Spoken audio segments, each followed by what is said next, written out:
देखिए, डूबते हुए नाव में जो बैठेंगे उनका भी डूबना तय है। INDIA गठबंधन किनका गठबंधन था? ये तो पहले से 7 दलों का गठबंधन तो बिहार में था और सातों दल मिलकर के जब भाजपा सत्ता से बाहर आई, 3 उपचुनाव हुआ, ये महागठबंधन कहते थे और इन्होंने चुनाव लड़ा। आज देख लीजिए मोकामा में क्या स्थिति थी। गोपालगंज में हार गए, भाजपा जीत गई। कुर्नी में भाजपा जीत गई, महागठबंधन हार गया। देखिए, डूबते हुए नाव में जो बैठेंगे उनका भी डूबना तय है। INDIA गठबंधन किनका गठबंधन था?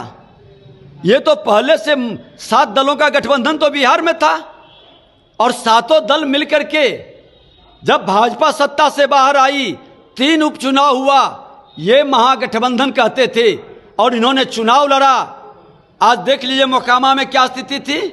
गोपालगंज में हार गए, भाजपा जीत गई। कुर्नी में भाजपा जीत गई, महागठबंधन हार गया। तो इनका गठबंधन का रिजल्ट जनता पहले ही आउट कर दी है। और बिहार के अंदर ये जितना भी जातीय उन्माद पैदा करने का प्रयास किए, धार्मिक उन्माद पैदा करने का प्रयास किए, तुष्टीकरण की राजनीति का खेल खेले, सत्ता में बैठे, अपने भ्रष्टाचारी और अपराधी मानसिकता के लोगों का बचाने का काम किए हैं। जनता त्राहिमाम में है, जनता मुक्ति चाहता है, ये आभास इनको हो चुका है और ये जान रहे हैं कि कांग्रेस के साथ बची कुची हुई साख भी चली जाएगी। तो ये बहाना ढूंढ रहे हैं। अरे कांग्रेस के नाम पर ठिकरा क्यों फोड़ रहे हैं? आप लोग सातों तो चुनाव लड़े थे बिहार में, क्यों हार गए? इसकी समीक्षा करो। जातीय उन्माद, आपको धार्मिक उन्माद और भ्रष्टाचार, ये तीनों मानसिकता जिस दल के अंदर रहेगा उसका नाश निश्चित है। जो सबका साथ सबका विकास का भाव लेके चलेगा वही आगे बढ़ेगा। अब जदयू के सांसद सुनील कुमार पिंटू भी कह रहे हैं, ये बात तो बिहार के मुख्यमंत्री भी कहते थे, आप उनका सुन लीजिए।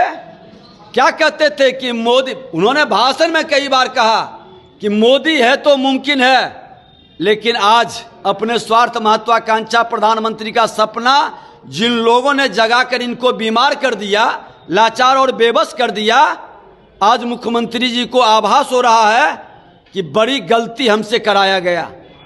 हम आए थे जंगल राज उस दुशासन से लड़ने, सुशासन स्थापित करने, लेकिन ये जंगल राज को हमसे जनता राज कहवा के गुंडा राज में तब्दील कर दिया। नरसंहार हो रहा है, हम कुछ नहीं कर पा रहे हैं। हत्या, अपहरण, लूट, बलात्कार का उद्योग चल रहा है, सरकार बेबस खड़ी है। तो विचारना तो होगा। मांझी जी आज जंतर आप प्रकट करें, अगर जो दलित का उनमें गुण रहता, दलित के प्रति सहानुभूति रहती, तो इन लोगों को आंसू पोंछने के लिए जाते।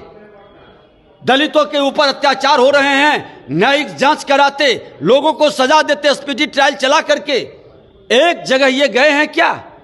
अरे भारतीय जनता पार्टी आज दलितों का, अति पिछड़ों का, गरीबों का, अगरों का, सब की आंसू पोंछने का, अगर जो दलित की आंसू बहता है वहां भी भारतीय जनता पार्टी के हम लोग जाते हैं और उसकी लड़ाई लड़ते हैं। और अगड़े का भी, अगर जो गरीब ब्राह्मण का भी आंसू बहता है वहां भी जाकर खड़े होते हैं, क्योंकि एक शिक्षक पुत्र है और शिक्षक पुत्र भेद नहीं करता, सामने में सभी मेरा है, सबका साथ सबका विकास की लड़ाई लड़ते हैं। आपके द्वारा भी अंबेडकर समागम किया जा रहा 7 तारीख को। निश्चित तौर पर बाबा भीमराव अंबेडकर के, उनके कार्यों के, उनके सोच को, उनके विचारों को उत्थान करने का, उन दलितों के सम्मान करने का भाव आज हमारे दल के अंदर, और सिर्फ दलितों के उत्थान के लिए नहीं, अति पिछड़ों के उत्थान के लिए। आपने देखा कि छोटी जात हो, बड़ी जात हो, हर समाज का,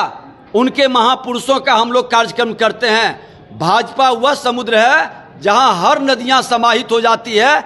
इसलिए भाजपा जाति आधारित राजनीति नहीं करती, जमात आधारित राजनीति करती है।